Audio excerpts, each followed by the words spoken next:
Well, hello, and welcome to this episode of CPO Perspective. And I am delighted today to have as a guest Katy Shields. Katy, hello. Hi, Richard. How are you? How are you? I'm very well, thank you. The sun is out in Manchester, which is really rare, so I'm going to Okay. embrace this day. Well, as you can tell, I'm in a tent in Devon, and it's misty at the moment, but hopefully clearing.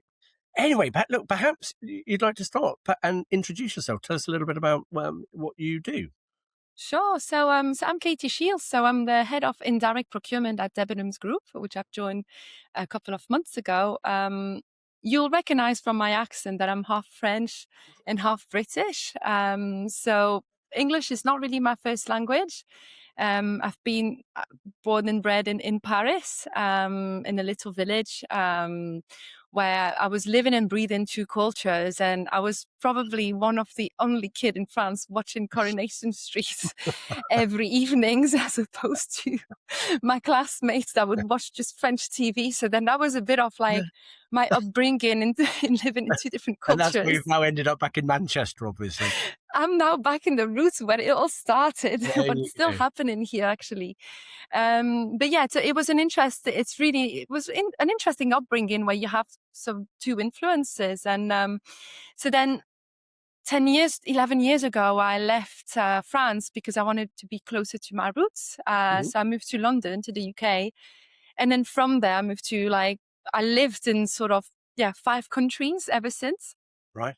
So yeah, as I said, I've recently moved to Manchester, and it feels like home. My dad being Scouse, I feel more connected now with the people here in Manchester. So I think these experiences shape me on how I see relationships and how important they are, and also how business operates all across different cultures. So yeah, God. that's a bit about me. All right. So if the young Katy was in Paris watching Coronation Street, and did the young Katy dream of going into procurement, or how did you start? How did you end up as head of indirect for Debenhams? Well, yeah, you don't grow up wanting to be in procurement. I think that comes way later on. But so when I started my studies, I did an apprenticeship in business management. Right. And my parents lived very close to the Disneyland Paris Mhm. park. And that was the easy company for me to do the apprenticeship, because this business management study was in an apprenticeship, which I Right. really value in France, that they push for apprenticeship a lot. And that's how I've done my studies. Okay. So then I was working 2 weeks in the park and the stores, and then 2 weeks at school where I'd be learning business Right. management. Okay. Um, and then I was really fascinated by something that people don't really see in the stores. It's how does this product landed here on this shelf? So Hmm. it was like, Disney items. So in this case, it was a Buzz Lightyear. And I was like, how did this Buzz Lightyear landed here? What is the whole journey behind? And so my manager then took me to the back office where all the operations are taking place. And then I've managed to meet all the different departments within Mhm. the company. So from design, prototype, and then direct procurement, manufacturing, logistics, all of that. So I had like a bit of an introduction with each of the teams. Right. And as I was going through that journey, I just realized how fascinating it is to find the right designer to just design the toy, and Mm. find the manufacturer in China that will help you to build the molds. Right. And then you had to negotiate. You really had to do international trades. And then I realized this is sort of ticking the box, because I did want to leverage my language skill, my English skill. And I knew I wanted to make use of that. And I also wanted to have international trades. Okay. And then I thought this was spot on. So as soon as I discussed with the procurement director, then I was like, right, I'm going to start looking for schools that are specialized in procurement and supply chain. Right. And in France, you do have a lot of, well, not a lot, but still like more than in the UK, for Yeah, it's not example. common here. Yeah, it's not really common, but in France it was common because of the automotive industry. So Okay. then they Right. started those schools back in the 80s. And the director of the business school that I joined later on is actually British.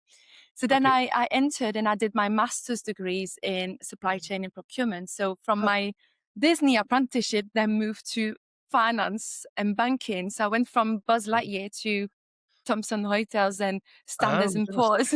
Right. So Okay. that was more like the banking and the indirect. And then my Yeah. scope throughout my experiences and my master's degrees, my scope expanded to the more indirect space, which is your HR, your marketing, Mhm. your tech. And then once the study was done, then this is where I moved to the UK and to pursue that career in indirect procurement. Perfect. Well, okay. Well, actually, that's a reasonably straight line. But I mean, Disney to banking. I mean, that's quite a step. So, look, if you as you sort of look at procurement today, and I mean, we've spoken previously at conferences, but I mean, what's on your mind about our function or what's going on in the world of procurement that's either exciting you or bothering you, or I'd be interested to understand. Yeah, so when I started my journey, procurement was just a new function. At the time, it was like part of a finance team. But when I started in banking, it was like a new function. And that's why they needed Right. apprenticeships. Um, so, because you also came out of the subprime, like the Mhm. crisis in Yep. 2008. I So remember. then procurement became more and more relevant. So the departments became more important into a company. So then we would not just only negotiate costs or maintain your margin, you would Mhm. also negotiate mitigating risk when you go through contracts. And that was as important as keeping the costs low. Right. And so that's when I started my career. And then when you move forward, um, the pandemic, procurement was even more important into the business. We had more visibility, and that's where you see, okay, procurement has like now a face, it's getting a bit more known. Mhm.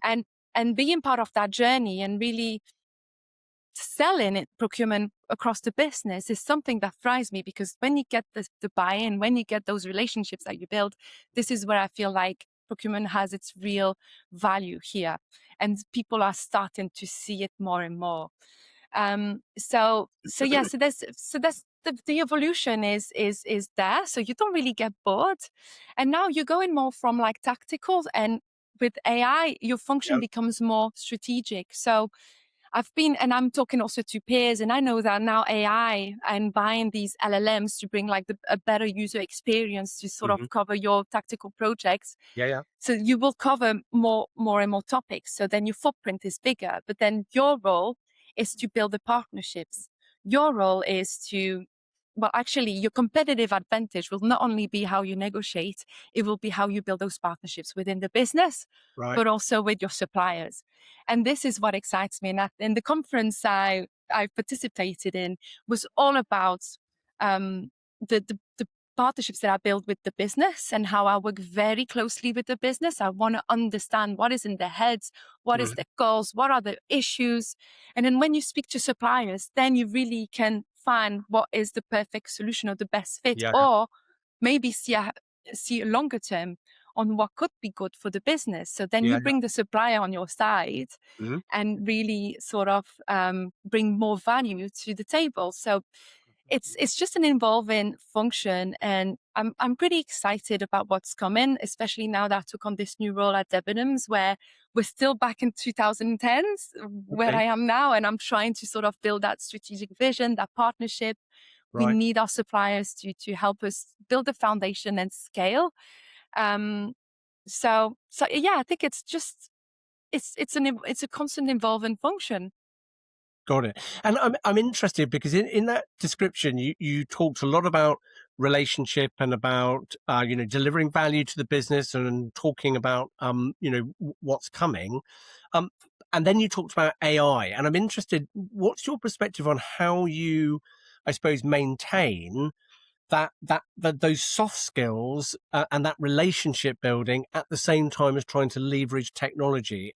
Because for many, that's a hard balance to maintain. We switch one way or the other. What are your thoughts? Yeah, so it's always tough, when you're being sent to like a self-serve tool and like do it Mm. yourself. But then there's a way that you can really make it a bit more interesting, is to really take your stakeholder by the hand and then just explain that, this is the way forward, but then I'm going to help you deliver X, Y, Z. So there'll be a bit of like, of course, the admin, but I'm very excited because right now I'm sort of building a P2P tool, just Yeah, yeah. an Yep. in-house version Yes. using Claude. And Ah, then you okay. realize that your options are unlimited. You can really create what is in your mind, and Claude will allow you to do this. So now you don't just need to manually put information. You just drag and drop. Information will be pre-populated. So then also it gives a better user experience. Okay. It's not just like a heavy self-serve where you have to tap in a lot of information. No, this is like the easiest way we can help the business to sort of follow the process, for Hmm. us to track the work that we do, the value, and then at the same time you build those relationships. So then we think about, okay, what's going to do, what are we doing in 2 years, what is the short-term plan, and how are we going to change it to the long-term plan. So these are the conversations that I'm pushing and I'm constantly having with the business, while also Right. indicating them that there's a process still, and this is the tool that you need to use. But it's a really good tool, and you'll see. Perfect. So it's literally trying to find the way that tech can help people to remove workload, so actually they can focus on that relationship building and that delivering. And I mean, I'm intrigued. If as you look at, you know, you're new in a role, and I think it's always exciting when you start something new and you take a look at the landscape. What without without revealing what the situation is at Debenhams. I mean, do you feel energized when you're taking on a landscape which perhaps you think you can grow, or do you think, oh my goodness, here I go again? um so there's one thing, I love learning. I love learning something new.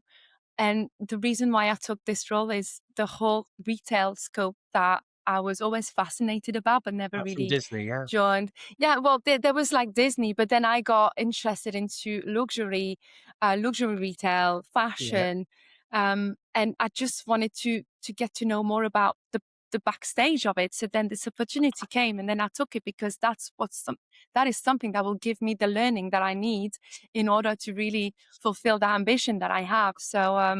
Got it. So for me, learning is something that you always get excited about.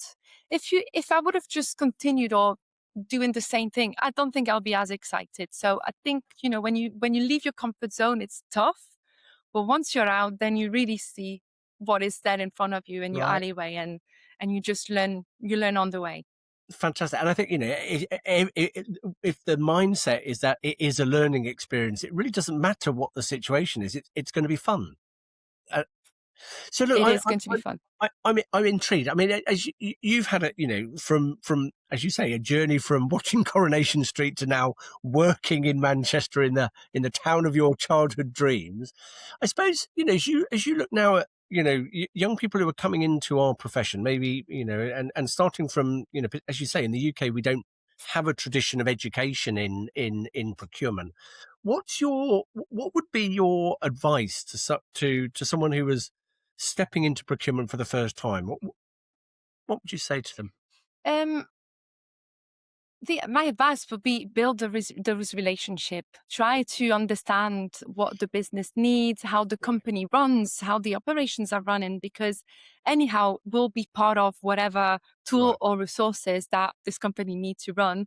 Hmm. So it's really building the relationships. Now with Right. the negotiation, and I want to come to that negotiation bit because that's also changing. Hmm. Um, on the negotiate the buying power is shifting very fast, and I've been reading this article about like professors or negotiation professors at Edensead, and it was an article around that building negotiations resilience in a world of changing power. And I'm going to name Horacio Farsau, who's part of this article, is where we tend to sort of gain a bit of power when, the market is so competitive and you want to feel like, yeah, you want to get the best cost, like just to maximize your margin. But you don't realize that maybe later on that supplier, you will need them, but then you've already started that relationship in a bad foot. So then it's important to maintain really good relationships with your suppliers and try to see what is beyond Yeah. the current product landscape. What is the roadmap? Because then you can really build the dots on, oh, well, this might be needed. You want the supplier by your side to Right. sort of bring the value to the business, right? So then, so Got it. so the relationship is one of the thing, um, and just be mindful that of the power play as well. That it will go on your side at one time, but then it'll go against you later on down the line as economics Right. change, etc. So You and said- also, yeah, be curious as well. Like that's part of what I've been explaining. When you build relationship, it's also about curiosity. I think it's a wonderful message. It's about learning, it's about curiosity, and it's being flexible in the face of change. And I think that's a lovely message for people. So look, if you look ahead, you've just landed in Manchester. What do you think your next year looks like? Um, I so right now I'm starting this journey. So as I said, we're back in time. I would love that procurement is becoming that long-term strategic Perfect. function, meaning that right now we're very short-term, we're just thinking like 12 months ahead because of the context and the environment. But if I get to the point that now we build those relationships with XYZ, that Uh-huh. are the ones that are going to build the company and bring that value, I think Right. that's where I want to be in a year or two. But then you also have to give room for anything that comes in between. Right. Technology Absolutely. moves fast, so you have to be agile and be able to sort of catch that momentum. Perfect. Well, look, Katie, thanks so much for joining and for sharing your journey, which and we've said this many times. I think the Parisian Scouse accent is fantastic, and I'll It's be unique. interested to see in a year's time whether it's added a Manchester Manchester. twang. Exactly. Well, we'll see. I mean, as you say, it's always good to learn. Well, look, fantastic, and thank you for sharing. And if you're watching and you would like to join and share your experience, please do. But I welcome your comments. But I guess for now, from myself and from Katie, thank you and bye bye. Bye.